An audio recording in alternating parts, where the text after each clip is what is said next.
Deve ter muito assunto na faculdade, hein? Nossa senhora, a gente não para um segundo. Não é? Com essa nova ordem a minha saúde mental já foi pro... Não, assim, Trump bagunçando o coreto. Bom, um pouco antes dele, esse movimento mais à direita da política, né? Gerando... Mas assim, o Trump, ele muda completamente a lógica das coisas, assim, a lógica de poder, a lógica de diplomacia, muda tudo. Não tem jeito. Para quem não me conhece, oi, eu sou Martina Giovanetti, estudante de Relações Internacionais, e hoje eu tô aqui com a ministra Simone Tebet pra gente conversar um pouquinho sobre as questões orçamentárias e também um pouquinho sobre relações internacionais no Brasil, o papel das mulheres na política. Ministra, muito obrigada por conversar comigo hoje, muito obrigada pelo convite.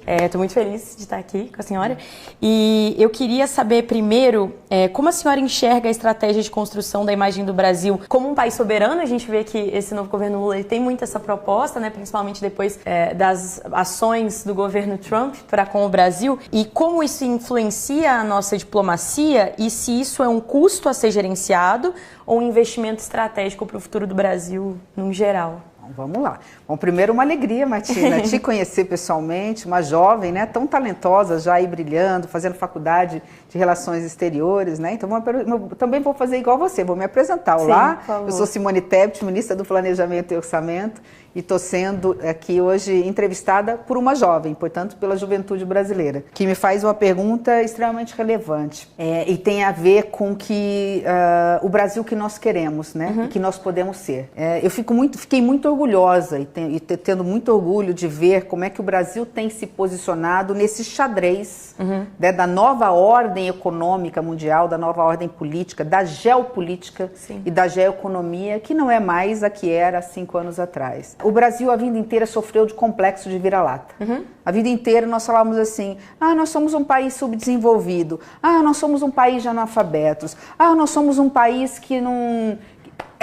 Era sempre com lamento, esquecendo que nós somos o 5º maior país do mundo, territorialmente falando, nós temos a maior floresta tropical do mundo, nós temos todos os climas e microclimas, nós alimentamos o Brasil, alimentamos outros Brasis fora do Brasil, né? Então o que estava faltando? Eu acho que estava faltando um líder que se posicionasse, que tivesse a experiência que o presidente Lula tem, né? Afinal ele está no seu 3º mandato, para no momento dessa crise que foi a eleição do presidente Trump mudando muito a política mundial, né?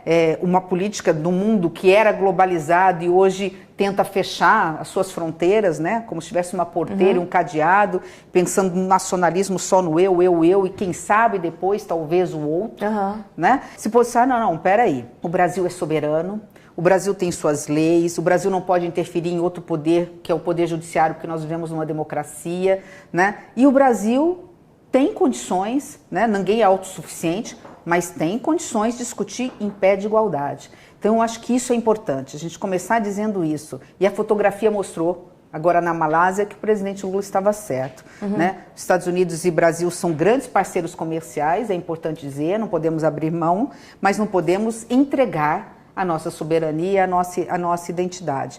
Então, dentro desse processo todo, eu não acho que seja investimento ou custo, eu acho que é um ativo. Tá, perfeito. O Brasil tem ativos, tem o ativo do seu governo que tem o ativo do povo que né, da identidade que temos, da terra, né, enfim, temos o ativo, inclusive, e este seria um novo capítulo para um outro programa, né, que nós temos hoje o que o mundo precisa além de alimento. Que são as terras raras e minerais críticos, uma vez que temos a 3ª maior reserva do mundo. A senhora comentou dessa questão protecionista dos Estados Unidos, né? Um protecionismo até exacerbado. E aí eu queria entender, o seu ministério ele foca no longo prazo, né? Ele foca no 2030, 2040, onde o Brasil vai estar. Qual é o pilar que você acredita que a gente precisa construir hoje, enquanto uma nação democrática, para que o Brasil chegue onde ele precisa estar em 2030, 2040? Educação. Só que não é discurso de palanque ou essa educação tradicional como a gente via, tá? Quando eu digo educação, que é óbvio melhorar a qualidade do ensino público no Brasil e gastar bem, não é gastar mais. A gente gasta muito com a educação pública, a gente gasta mal, né? É valorizar os professores, é preparar as salas de aula, é ter laboratório e tudo mais, educação. Mas não é só a educação que leve o jovem a uma universidade. Ele vai para a universidade se ele quiser ir. O Brasil precisa de universitários, portanto nós precisamos lá do ensino superior, mas nós precisamos também de qualificação desses jovens que muitas vezes querem um curso técnico profissionalizante. Então, investimento muito forte, como nós estamos fazendo nos institutos técnicos federais ou em parceria com empresas privadas, Sistema S, que qualificam também, para que os nossos jovens trabalhadores tenham ganho de produtividade. Com isso, eles vão sair lá do salário mínimo e ganhar melhores salários. Esse é um ponto. Um outro ponto fundamental associado a esta educação é investir recursos em ciência, tecnologia e inovação. Ciência, tecnologia e inovação. O Brasil precisa sair de um país que só exporta commodities, que não traz valor agregado, que gera emprego que não paga tão bem, que não gera emprego em cima de emprego, que é a primeira linha da cadeia, né, que a gente chama de setor primário, para o semi-elaborado. A gente precisa da agroindústria e a gente precisa da indústria e da indústria de transformação. A reforma tributária veio para ser a mãe da indústria. A partir de 2030, 2031, a gente começa, mas ela não é suficiente. Sim. Então, a gente precisa fortalecer a nossa cadeia de produção, né? Saindo de um país meramente exportador de grão, vai o boi sangrando, né? E a soja caindo pelo caminho nas nossas estradas, nas boleias do caminhão, né? Sem trazer muito valor agregado. Aí, quando a gente vai comprar, né, a gente chega ao cúmulo de exportar café do Espírito Santo, por exemplo, para a Alemanha e importar a cápsula de café. Será que nós não temos capacidade de fazer cápsula de café no Brasil? Né? A gente chega ao café made in Germany. Aí só porque ele processou lá, colocou no saquinho, a gente pode moer o café aqui e colocar e embalar. Sim, sim. Então, elaborar esse produto é fundamental para trazer riqueza para o Brasil. Né? Então, acho que são essas duas. Mas eu ouso, não é porque eu sou ministra do Planejamento, até porque eu fico no máximo até 31, eu fico até quando o presidente Lula determinar. Se ele quiser, a gente entrega o cargo amanhã, né? Porque ele é que tem a caneta na mão. Mas, a princípio, eu sou ministra no máximo até 31 de dezembro de 2026. Então, mas eu posso falar com tranquilidade quem conhece o mundo. O Brasil só vai ser grande quando ele tiver cultura, e cultura não se muda da noite para o dia, cultura é geracional, né? É preciso uma Martina de 23 anos nascer e chegar à idade que ela tem para a gente mudar essa cultura, mas aos pouquinhos está mudando, é a cultura do planejamento, Martina. Você não sai da sua casa sem planejar seu dia, tenho certeza, da roupa que você veste, daquilo que você vai estudar e fazer uma prova e tudo mais. A dona de casa planeja o seu orçamento, senão ela não paga a conta no final do mês. Uma indústria também. Por que o poder público brasileiro não planeja? Eu estive na China recentemente, eu fui na China 3 vezes esse ano. Fiquei com fuso horário tudo virado durante uma semana. Trabalhava assim, que nem zumbi durante o dia, porque são 12 horas de fuso, né? E estava justamente num dos eventos com uma ministra do governo de Xi Jinping, e ela toda orgulhosa, batendo no peito, que ela disse o seguinte: a China tem um projeto de longo prazo, de 50 anos. A Europa de 15, 25, dependendo do país, Estados Unidos também. O Brasil planeja a cada 4 anos. A cada governo. Então não tem uma política de começo, meio e fim. Coreia do Sul virou o que virou graças ao que fez pela educação há 30 anos atrás. E ela batendo no peito toda orgulhosa, dizendo o seguinte: esse ano é o ano do nosso plano plurianual, né? Acho que eles chamam de plano quinquenal. Quinquenal, isso. Né? E ela batendo no peito, tem fotografia disso, do Xi Jinping, presidente da segunda maior potência do mundo, acompanhando o trabalho, para e passo. Então, eles param o que estão fazendo e falam como é que a gente vai alcançar os objetivos, os indicadores e as metas, seja de diminuir a poluição, seja de gerar mais emprego, seja de fortalecer a agricultura familiar, seja do que forma for, tudo é planejado. E quando você planeja, você não é pego de surpresa pelas intempéries da vida. E você faz o dinheiro se multiplicar. Né? R$100 planejado viram 500. R$100 aplicados sem planejamento vira pó, né? Você olha e fala assim, a política pública não aconteceu. Então, essa cultura do planejamento também é fundamental. Então, é isso. Educação, ciência, tecnologia, inovação, para ter ganho de produtividade e planejamento. Perfeito. E eu acredito que também, esbarrando nisso também com as relações internacionais, tem toda a questão de transferência de tecnologia também, que o Brasil agora está aplicando com a China, por exemplo, e com outros países, nesses novos investimentos que estão sendo feitos aqui no Brasil, né, graças à diplomacia também do governo Lula. E eu imagino que isso também esbarre um pouco no Ministério da Senhora, né, de planejamento, Tem uma notícia muito interessante, legal sobre isso. Aliás, duas muito rápidas. O Brasil, o custo Brasil significa não temos educação de qualidade, então o trabalhador não tem produtividade. E significa também que nós somos um país continental, onde nós não temos logística. Então a gente perde muito tempo, muito dinheiro, é muito caro o transporte rodoviário. Então os produtos vão de lá para cá, do norte ao sul, na boleia do caminhão. O grande problema é que o Brasil é o único país continental, tamanho continental, que não é rasgado por ferrovias. A Rússia a China os Estados Unidos são e o Brasil não é. Sim. E aí eu perguntei como fazer a primeira ferrovia no nosso planejamento estratégico bioceânica, ligando o Atlântico ao Pacífico, visando os portos do Chile e do Peru, para chegar no Pacífico, ao mercado asiático. Nosso maior parceiro comercial hoje chama-se, quase caiu meu microfone, chama-se Ásia. Sim. China, Vietnã, Singapura, Coreia do Sul, Indonésia e tal.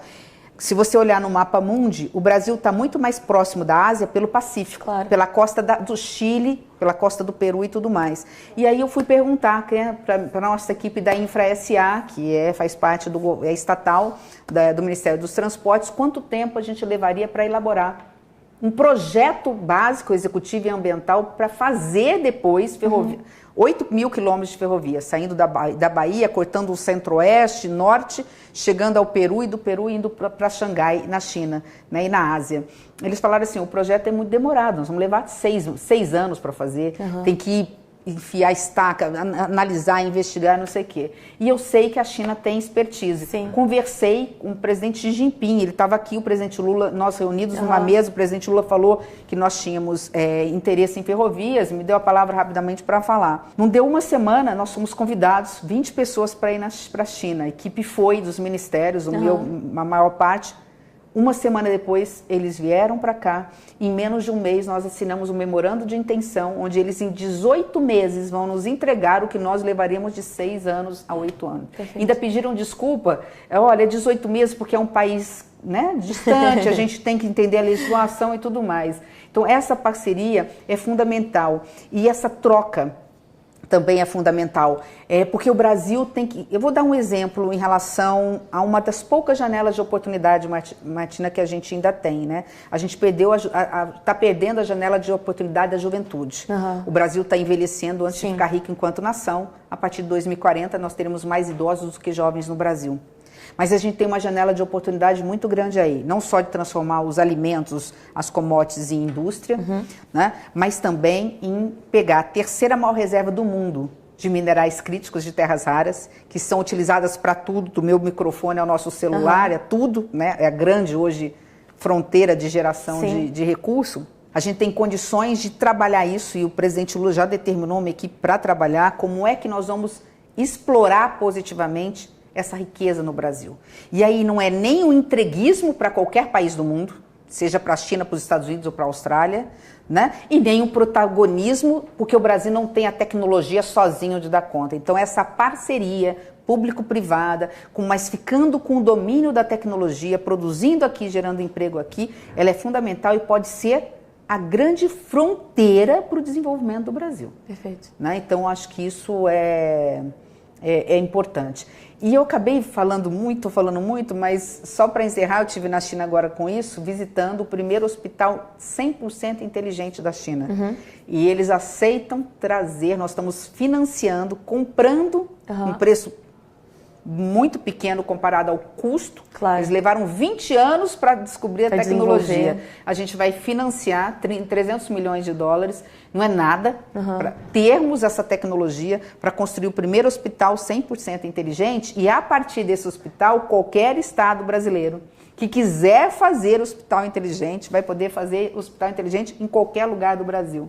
Então isso é formidável, consegue descobrir câncer muito antes do olhar humano, né, zerar fila, Sim. dar agilidade no atendimento. Eu fiquei absolutamente impressionada com o que eu vi lá.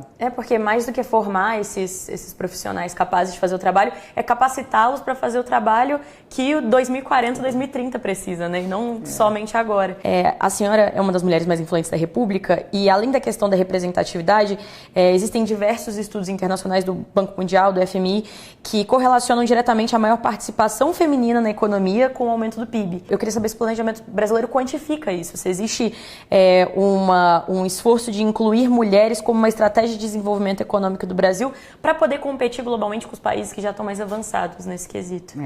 Bom, primeiro que nós estamos atrasados, mas lamentavelmente essa estatística acontece em quase que todos os países do mundo, né? Em quase todos os países do mundo, a mulher recebe menos salário que os homens, se for uma mulher negra recebe menos ainda, né? O mundo perde. A ONU tem números claros mostrando quanto que a gente poderia crescer em PIB, né? Sim. Crescimento do PIB significa geração de emprego, renda, economia girando, tirando gente da miséria, diminuindo a desigualdade social. No Brasil é a mesma coisa. No Brasil é um pouco pior, né?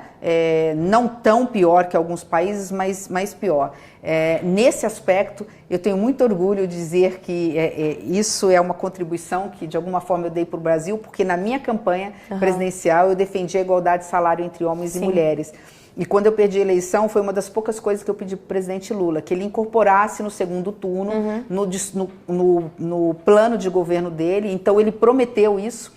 A ministra Cida aprovou no Congresso Nacional, nós aprovamos essa medida e agora a gente precisa efetivar, né? Efetivar com muito diálogo, assim. Eu me lembro, assim, quando falaram assim, bom, eu não me lembro disso, né, porque eu não sou dessa época, mas diziam, né, que a abolição dos escravos ia quebrar a economia do agronegócio brasileiro. Lembra disso? Sim. Era desculpa para não Tudo libertar sempre vai quebrar os o mercado, escravos. né? Mas eu não sou dessa época, mas eu me lembro da primeira vez em que se começou a falar em valorizar o salário mínimo, ou seja, pagar salário mínimo acima da inflação. Pega a inflação e joga um valor a mais para diminuir a desigualdade social. Vai quebrar a economia. Pelo contrário, fez a economia girar. Então eu posso atestar, não é porque eu sou mulher, mas porque eu sou ministra do Planejamento, porque eu sou ministra do Orçamento, porque eu já fui prefeita, já fui vice-governadora, já fui senadora, já fui deputada, trabalhando com números que a gente tem do IPEA. O IPEA tem estudos também que mostram que pagar salário igual para homem e para mulher faz o dinheiro circular na economia, que a mulher não poupa. A mulher, ela investe na economia, ela investe na família, ela investe dentro de casa, ela gasta no setor de serviços, no setor, no comércio, né?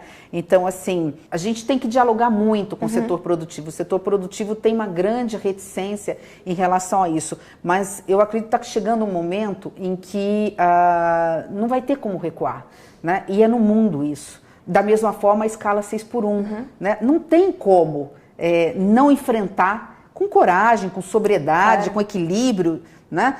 Talvez criando, se não um fundo garantidor, criando condições para o micro e pequeno, que às vezes você tem um comércio que tem 2 funcionários só, ele fala, eu não tenho condições, né? Então, para esses menores, dar suporte para que eles possam fazer essa transição tranquila para a jornada 5x2. Enfim, são lutas, né, que a gente não pode desistir no primeiro obstáculo. E muitas vezes você leva uma década, mas ela acontece. A reforma tributária foi um exemplo disso, né?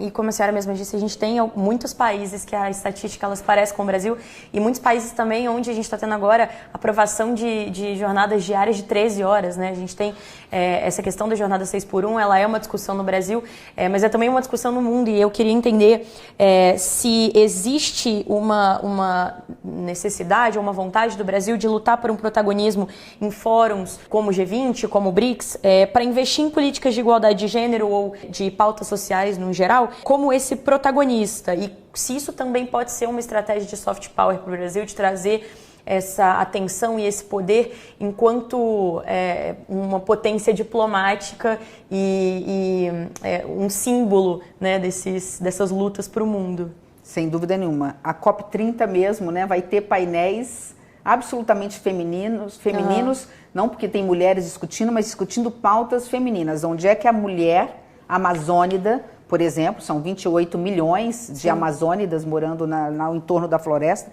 muitas vezes dependente da floresta. Como é que a mulher amazônida, com o seu trabalho, as suas cooperativas, né, as suas iniciativas, conseguem ter o seu sustento mantendo a floresta em pé? Né? Então, assim, todos os grandes eventos feitos pelo Brasil, no G20 aconteceu isso, na COP30 está acontecendo, né, vai acontecer, e onde o governo do presidente Lula vai, né, nos encontros do G20 fora daqui, nos encontros do Mercosul, a gente sempre tem a pauta, no mínimo, a pauta de gênero, mas a pauta da diversidade, ela é uma pauta, assim, muito presente do governo do presidente Lula. Vai a ministra de Igualdade Racial, de Direitos Humanos, a ministra da Mulher, para eventos, seja em Paris, seja na África, né? Isso é muito incentivado no governo que acredita e defende as políticas assertivas, né? Especialmente as afirmativas. E também, próximo desse sentido, a Política Nacional dos Cuidados, né? É uma realidade em muitos países desenvolvidos, e eu queria saber se o Brasil se inspira em algum modelo internacional para desenhar essa política, ou se eu entendo que o Brasil ele tem características muito particulares, né? Que obviamente têm que ser adaptadas, mas se existe algum norte, se existe algum país que serve como essa inspiração para a política dos cuidados nacional?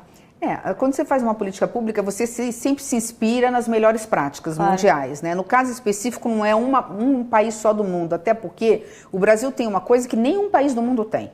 Mesmo de onde nós nos inspiramos, nós somos melhores, que é o SUS. O SUS foi inspirado numa política do Reino Unido, que não é universal, como a nossa, nós nos inspiramos e ficamos melhores. Nós somos o único país do mundo onde a saúde pública é universalizada mesmo. Né? A porta do pronto-socorro não pergunta qual é o teu salário para saber se vai te atender. Ela te atende gratuitamente. A mesma coisa os postos de saúde. Então, assim, é óbvio que a gente se inspira sempre em políticas públicas de outros países, mas o Brasil tem uma particularidade. Além de ser um país continental, ele é muito diverso, né? Então, o que serve para outros países não necessariamente serve para o nosso. A base, ela está aí. É uma política que também não tem como... Ela tem prazo... Ela já tem um prazo certo para começar a acontecer, não dá mais para esperar que a política de cuidado não seja, por exemplo, remunerada. Né? As mulheres têm tripla jornada de trabalho porque eles falam, cuida de casa e dos filhos, do marido, trabalha fora e ainda tem que cuidar ali ou da mãe, ou do pai, ou de uma avó, ou de um avô, ou muitas vezes ela vai para o mercado informal e vai cuidar, vai ser uma cuidadora nas madrugadas de uma senhora ou de um doente que ela sequer conhece. Então, assim, não é uma tarefa simples, não é uma tarefa fácil, está avançando aos poucos dentro do Congresso Nacional os debates, que é outra coisa também importante, não só pela necessidade que o Brasil está envelhecendo, né, mas também porque isso mexe positivamente na economia. Não é uma tarefa fácil, porque você fala de como eu remunero, de onde eu tiro o dinheiro do orçamento, mas ao mesmo tempo, né, eu devolvo a cada real investido, eu devolvo para a economia grande parte desse recurso.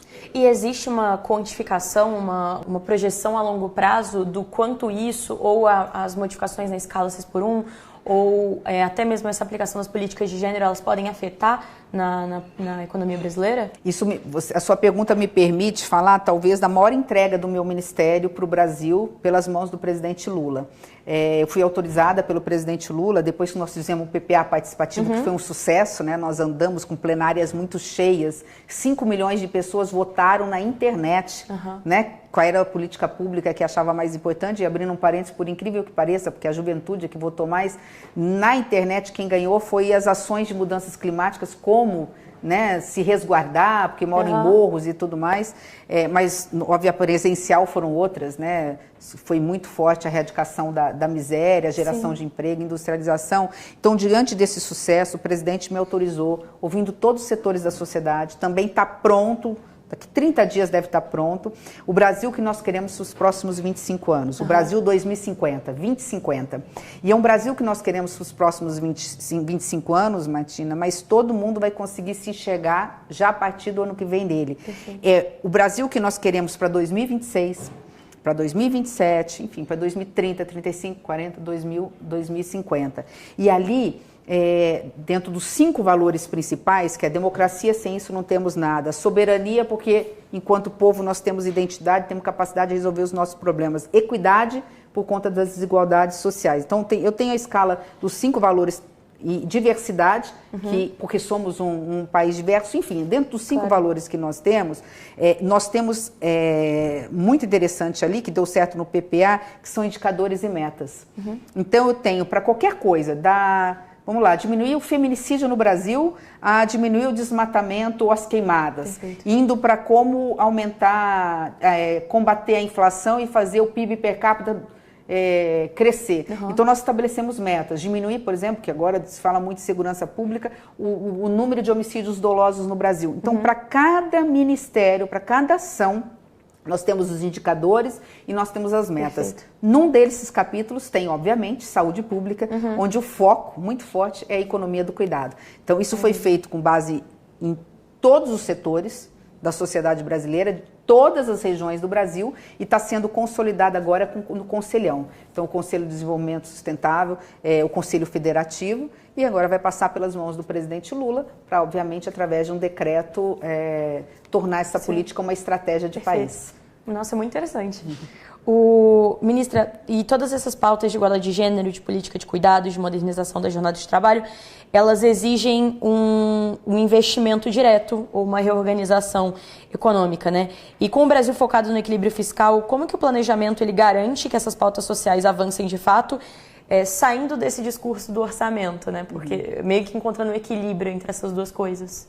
Não existe potência em políticas públicas, nem condições de se criar nenhuma política pública nova no Brasil, leia-se, né, vamos fazer um marco legal da política de cuidado, como você mencionou, sem orçamento. E nós temos uma regra fiscal que já está no seu limite, os gastos brasileiros estão no seu limite. Mas a notícia boa né, que já tem muitos gastos que não são mais necessários.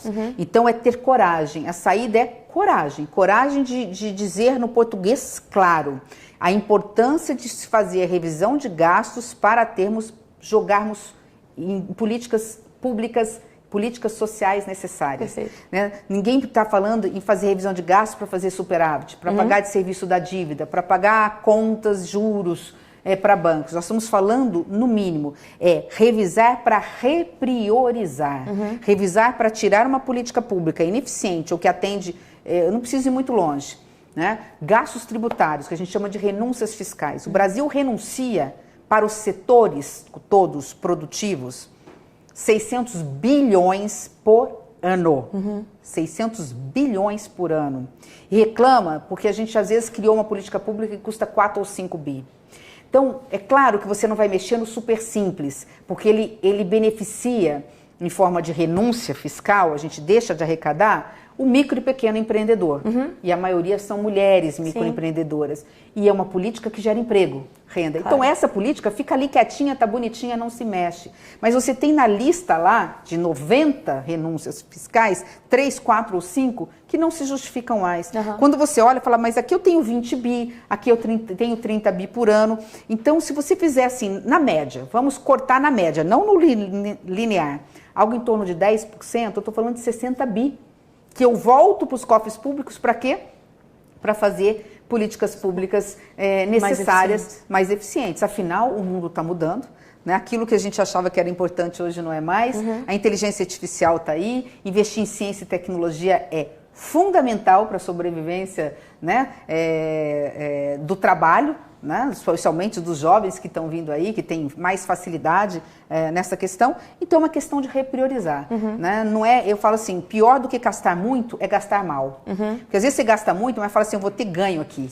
Né? Porque a gente fala que isso é um gasto que é investimento. O problema é gastar o que a gente gasta com a educação e não ver tanto resultado, porque muitas vezes se direciona, chega lá na ponta o Fundeb e as prefeituras muitas vezes não estão aplicando de forma correta ou ideal, né? Então há caminhos, é possível, o Brasil é riquíssimo, né? Tem um orçamento suficiente para atender as necessidades, nós só precisamos aí de mais parceria dentro do Congresso Nacional, né, de mais racionalidade com os gastos públicos e de priorizar através do planejamento. Ou seja, nós precisamos mudar a cultura do Brasil, que é uma cultura de não planejar. Sim. Isso independente dos governos. O governo do presidente Lula tem isso como preocupação, tanto que o que ele fez? Uma das primeiras medidas dele, recriar o Ministério do Planejamento, que tinha sido extinto por 4 anos. No momento que o Brasil mais precisou de uma bússola, precisou de uma orientação, nós éramos um navio transatlântico no meio de um mar revolto, tentando sobreviver a uma pandemia que matou, né, muito mais gente do que poderia matar se nós tivéssemos planejamento que estaria lá orientando a saúde, como aplicar ou não aplicar o recurso, onde comprar vacina, de que forma agilizar a compra de vacinas que, obviamente, salvaram tantos brasileiros. Então, visar, talvez, no longo prazo, né, transformar políticas de governo em políticas de Estado, né, do Estado brasileiro, não só necessariamente de um governo específico, exatamente para evitar esse tipo de tragédia que a gente viu anteriormente. E, para fechar, eu queria saber qual é o modelo de desenvolvimento que o seu ministério planeja para o Brasil, como um geral, assim, como um resumo de tudo que a gente conversou aqui. Martina, como um governo democrático e de uma frente ampla, que é o governo do presidente Lula, né, a gente está fazendo tudo, seja no planejamento, seja no orçamento, ouvindo todos os setores. Então, o que nós almejamos é o que a sociedade brasileira quer.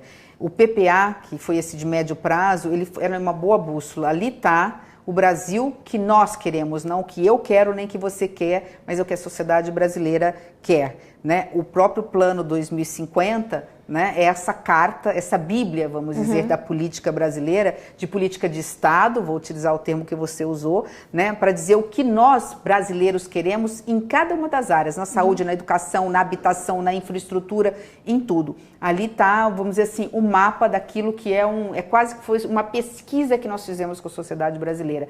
A única coisa que nós fizemos através dessa pesquisa é como fazer para chegar lá. Então, nós sabemos quem somos enquanto país. A pergunta é, o que queremos ser?